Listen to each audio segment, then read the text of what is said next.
Hello and welcome to the Time War podcast. This is Voss on a solo.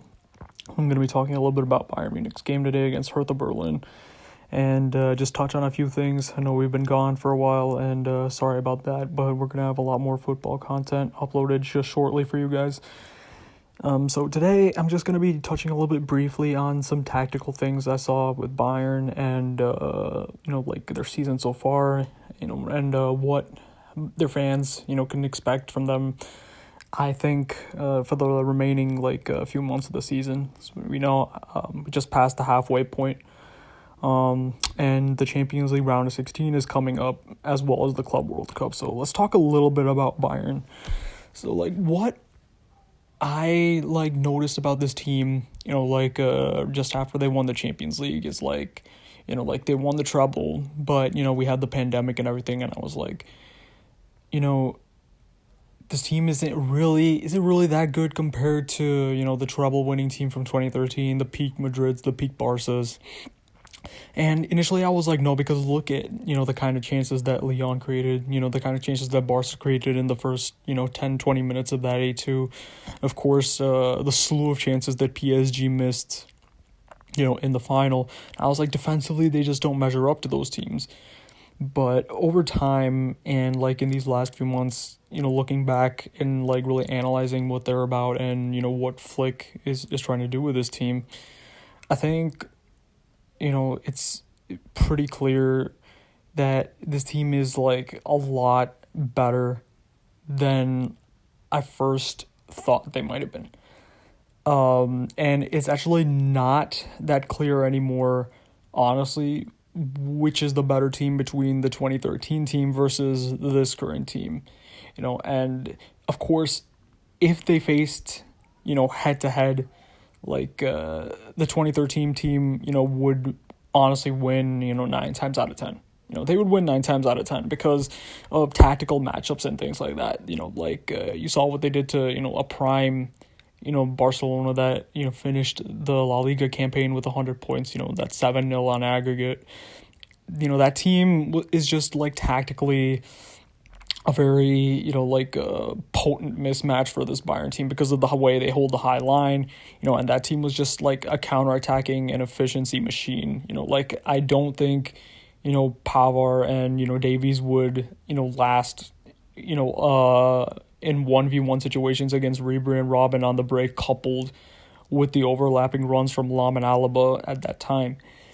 But if you judge them relative to what they're doing in their respective eras, it's much more easy to accept that this Bayern team really is on par in what they're doing in their in their era, in this current decade so far, because the record speaks for itself. It's honestly outstanding, and what they're doing with attacking football, I think, is just taking the evolution of the game to the next level. We were on in European football a kind of trajectory where teams were getting more and more attacking, fast-paced, aggressive, the pace of the game compared to what it was in the 2000s has increased, tremendously. The intensity has increased tremendously. The athleticism has increased tremendously, and I think, this Bayern team, is probably might be one of, if not the best attacking team that I've seen. Certainly in my lifetime. They're up there with, in terms of just the attack, they're up there with, Carlo Ancelotti's Madrid and the 2009 Barcelona team in Pep's first season that won the treble. Forget about balance and everything like that, but just in terms of offensive output, I think they're even better than the 2013 team. While the 2013 team had two outstanding, once-in-a-generation wingers, the kind of options and the kind of depth that this Bayern team have in attack is eminent. I don't think there's a single team out there, aside from maybe a fully fit Liverpool, that can actually engage this team in a flank battle.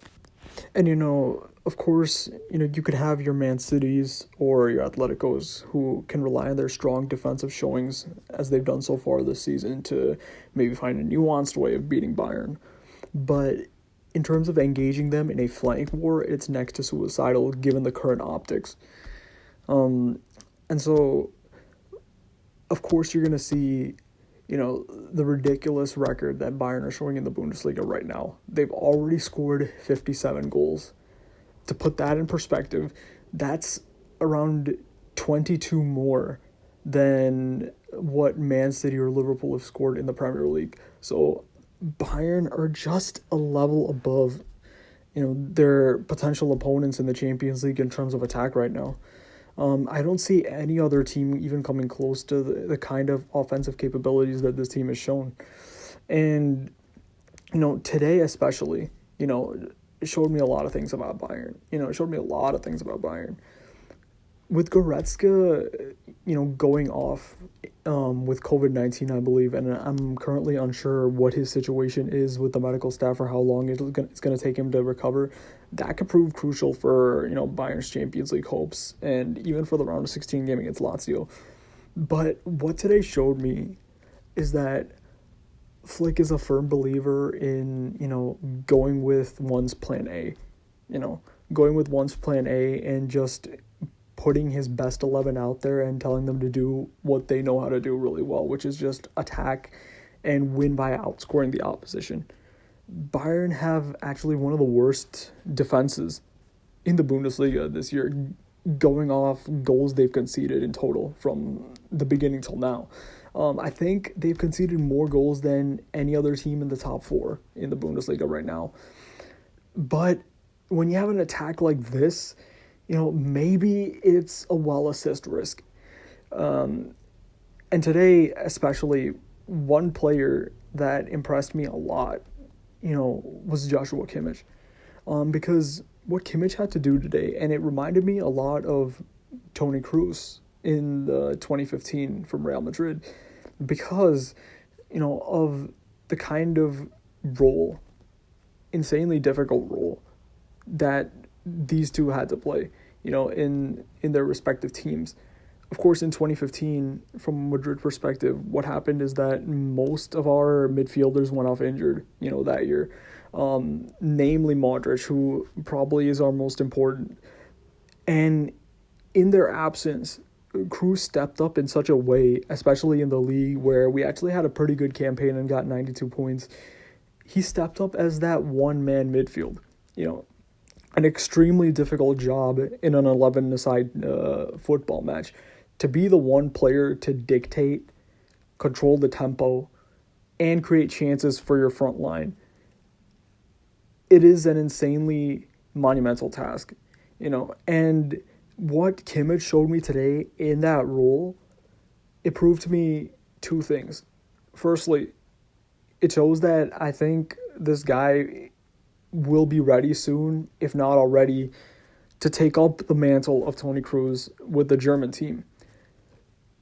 Secondly, what it showed me is Kimmich is probably better in terms of dictating play and controlling the game than Thiago was. See, Thiago is, especially in, the modern game where pressing is a very frequently used tool to win the ball back high up the pitch.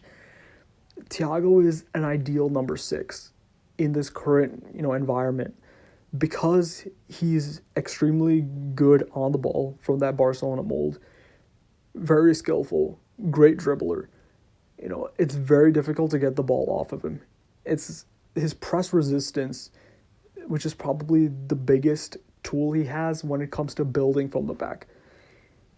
The difference is, while Kimmich isn't quite as good at those aspects of play as Thiago, what I think he brings to the table that surpasses Thiago is his ability, to distribute and his passing range.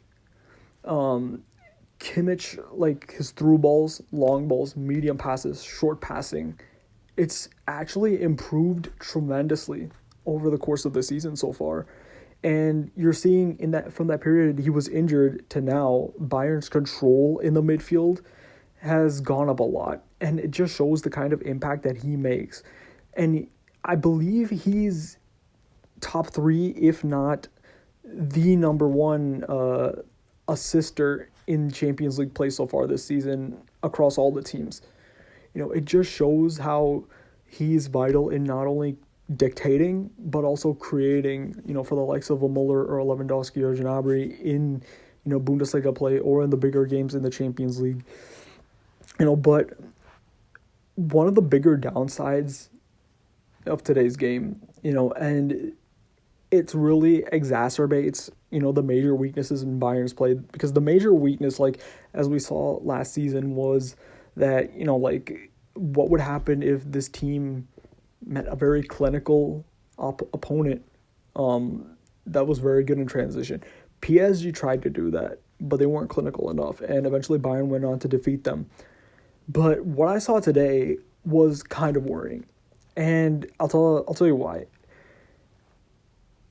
Giving your opponent space behind the defensive line is somewhat okay, especially if you're built like Bayern Munich. Bayern Munich, they press very high up as a unit, and more importantly, perhaps in this case, their defenders are extremely pacey. They have very good recovery speed. I'm talking about Davies and Alaba. So, if there is that ball over the top, the pace of these two, is, it's oftentimes enough, to make those interceptions and, starve the opposition of chances. But the problem today was the fact that Goretzka was missing. And why is that important? Well, because, and it's not only applies to this Bayern team, but also the 2013 team. At that time, the double pivot was made up of Schweinsteiger and Martinez. Right now, it's Goretzka and Kimmich.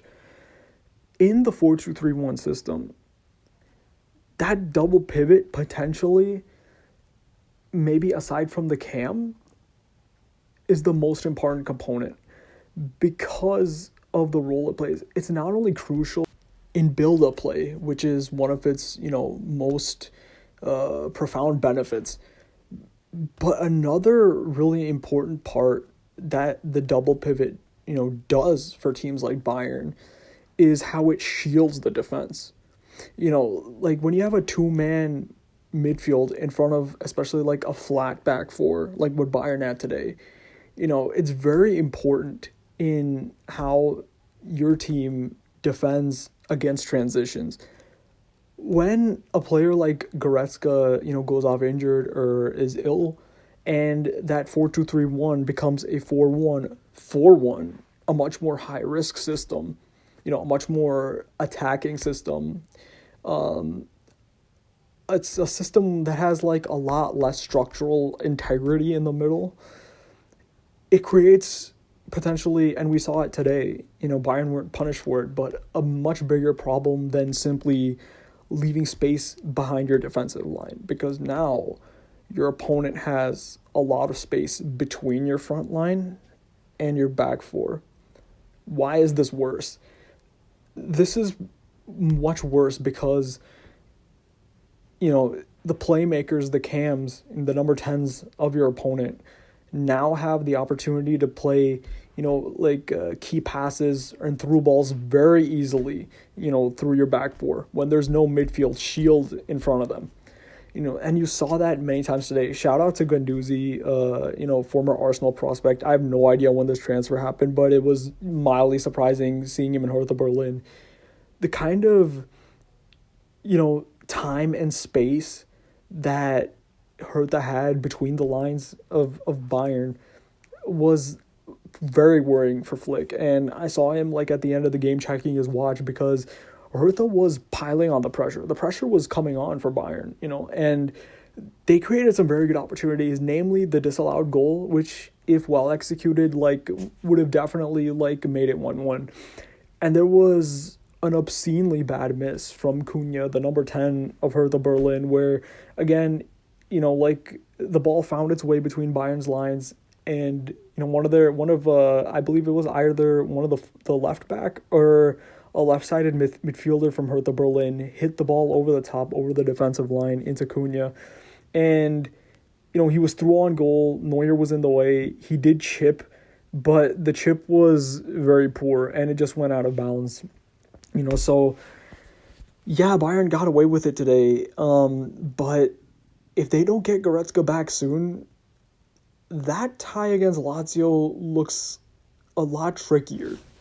Especially given, and I've seen Lazio's play in Serie A over the last few games, especially against Atalanta, which really impressed me. They're a team that possesses quite a bit of pace in transitions. And when you have a midfielder the likes of Milinkovic-Savic who can play those kinds of very good key passes, it could create a lot of potential complications for Bayern.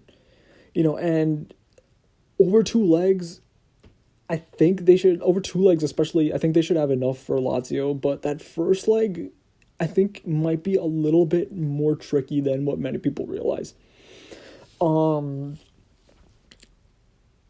And what makes this a little bit more difficult even for Bayern is the Club World Cup schedule and the fixture congestion. Over the past couple of seasons, the Club World Cup has made it, very, very difficult, for teams to recover.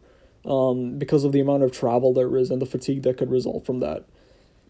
But this time, I feel it's a massive inconvenience. I mean, it can't be understated because of when they decided to schedule the Club World Cup. It's actually, I believe Bayern should be traveling very soon because their next game is actually the Club World Cup semi.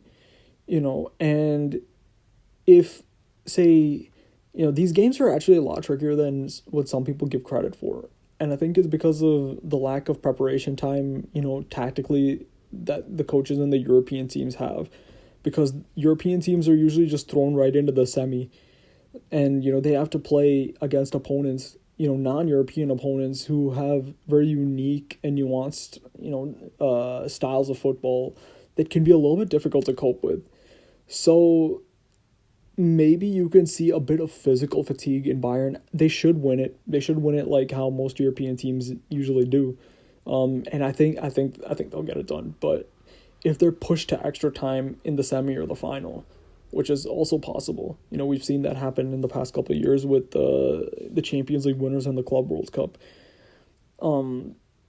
It could put them in a very tired state going into the round of 16 because the round of 16 is actually, just right around the corner. I believe Bayern have about 8 to 10 days to prepare for that. So they're going into a potentially very difficult month. But, given their quality and everything and their style of play, I believe, and of course we're going to talk about this more, in our Champions League podcast in the coming weeks. But given their style of play and everything, I think they should be able to outscore Lazio, especially over two legs. But that first leg, it's a bit interesting, especially from a neutral perspective, to see potentially what Lazio could do. They're kind of a tricky opponent, they're kind of a tricky opponent and kind of one of those very good underdog teams. So, we'll see what happens with that. But if Bayern get through that, which I think they will, there's very few teams, honestly, that can beat them. I do think ultimately, PSG, the gap between PSG and Bayern, especially given their form in the fall and the sacking of Tuchel and everything, the managerial change, I think from last summer, that gap has gotten bigger because I actually think Bayern have gotten better and PSG have gotten worse. That's all, the latter is quite obvious. But another thing is, I think definitely the two teams that can give them problems, obviously Manchester City, given the form they're in and the fact that they've improved on their center-back partnership and their just defense overall a lot since last season. I think, perhaps this is the season for them to go a little bit further than they've done before. But I think a team that a lot of people sleeping on because of their very inconsistent league form and some very poor results in the league is Liverpool. And the thing is about Liverpool, I believe, the injuries we'll definitely talk about this more tomorrow and on Sunday's podcast, regardless of, whether or not they beat City and whether on Sunday or whether or not they go on to win the league, or finish third or fourth, I don't think it really matters for the Champions League, given their experience in that competition, because of, the lack of fitness and the number of injuries they have. You're not really seeing Liverpool's best 11 and the best from Liverpool right now. If they get everybody back, I think they'll be a lot better and go much deeper in the Champions League than what some people may think. And I do believe they actually are the most dangerous team in the Champions League, especially from a Bayern perspective, regardless of what happens on Sunday. I do believe that. So, keep an eye out for those Champions League podcasts. And we'll talk a lot more about Bayern, Liverpool, City, and the Champions League very soon. And that's all from the Time Warp podcast today. Have a good night.